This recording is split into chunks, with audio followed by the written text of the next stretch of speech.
कुमार बिंदेश्वर सिंह के official channel में आपका स्वागत है। आज दिल्ली एटक भवन के प्रांगण में महान स्वतंत्रता सेनानी मजदूरों श्रमिकों के नेता एटक के संस्थापक अध्यक्ष लाला लाजपत राय की मूर्ति अनावरण समारोह ट्रेड यूनियन नेता कॉमरेड मोहन शर्मा की अध्यक्षता में संपन्न हुई। उक्त अवसर पर आयोजित सभा को एटक के राष्ट्रीय महासचिव कॉमरेड अमरजीत कौर ने संबोधित करते हुए भारत में मजदूर वर्ग के आंदोलन की उत्पत्ति और स्वाधीनता संग्राम में उनकी भूमिका पर विस्तार से प्रकाश डाला। उन्होंने अंग्रेजी हुक्मरानों के खिलाफ श्रमिक वर्गों के पक्ष में लाला लाजपत राय के त्याग, तपस्या और कुर्बानी देने का विस्तार से चर्चा की। मूर्ति अनावरण समारोह के अवसर पर आयोजित सभा को सभी सेंट्रल ट्रेड यूनियन एवं सेवा संगठनों के नेता नेत्रियों ने संबोधित किया।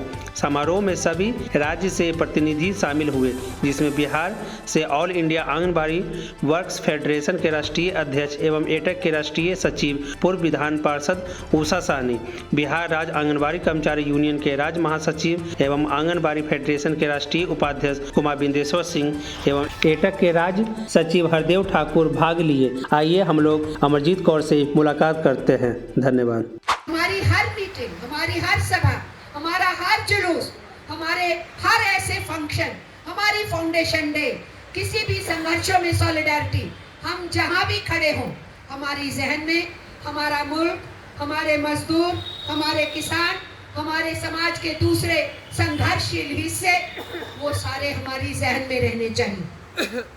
हम तो ट्रेड यूनियन हैं, राजनीतिक पार्टी नहीं है, लेकिन हम कभी भी गैर राजनीतिक नहीं थे।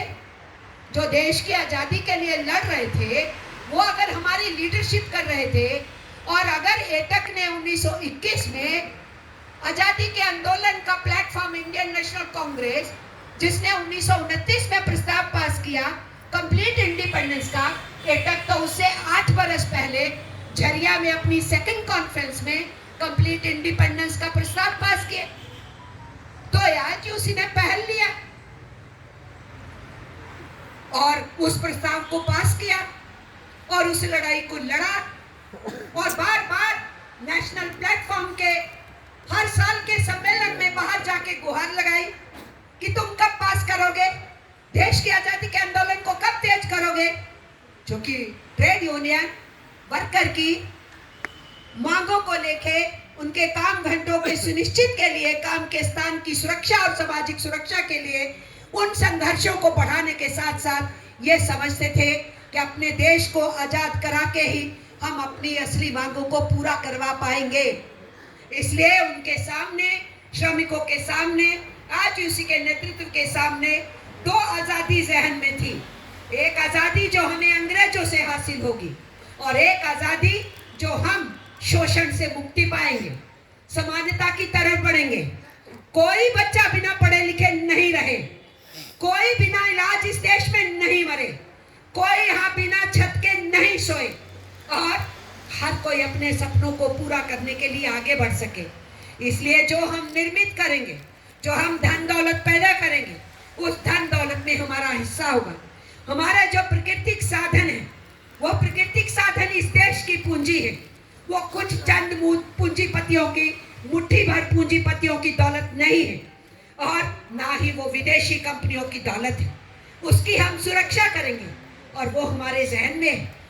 आजाद हिंदुस्तान में हमने पब्लिक सेक्टर खड़ा किया। इस मुल्क ने, इस आजाद हिंदुस्तान के अंदर गवर्नमेंट सेक्टर के जरिए से शिक्षा, अस्पताल, बहुत बड़े बड़े संस्थान और बेसिक सिविक फैसिलिटीज देने के बहुत से काम किए गए, लेकिन अब सबको वाइंड अप किया जा रहा है, सबका निजीकरण किया जा रहा है, पब्लिक सेक्टर बेचा जा रहा है, और श्रमिकों के जो संघर्ष करने का रास्ता होता है, यूनियन बनाना, यूनियन के जरिए से लड़ना, व्यापक एकता करना, उस यूनियन के बनाने के प्रश्न पे प्रश्न सूचक चिन्ह लगाया जा रहा है।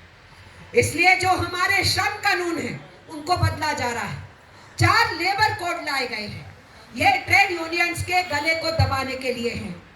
इसलिए साथियों से हम कहना चाहते हैं कि पहले तो लेबर कोड आए, उससे पहले किसानों के कानून आए, और अब आम नागरिक के गले को दबाने के लिए, उनकी आवाज को कुंद करने के लिए किसी को भी टेररिस्ट घोषित करने के लिए 145 एमपीज को पार्लियामेंट से बाहर फेंक के और 3 कानून पास किए गए हैं जो इन आईपीसी में और सीआरपीसी में अमेंडमेंट्स की गई। वो इतनी खतरनाक अमेंडमेंट है, ये नहीं चाहते थे उसके ऊपर एमपी लोग बहस करें और पार्लियामेंट की उस बहस के अंदर वो चीजें दर्द हो, इसीलिए इन्होंने पहले उनको निकाल के बाहर फेंका और उसके बाद वो 3 कानून पास किए। इसलिए आप सोचिए, अभी तक तो आप कहते थे ईडी है, सीबीआई है, यूएपीए है, एनएसए है, एनआईए है, सेडिशन लॉ है, इन सब कानूनों का सरकार इस्तेमाल कर रही है, अपोजिशन की आवाज बंद कर रही है, जर्नलिस्टों की आवाज बंद कर रही है।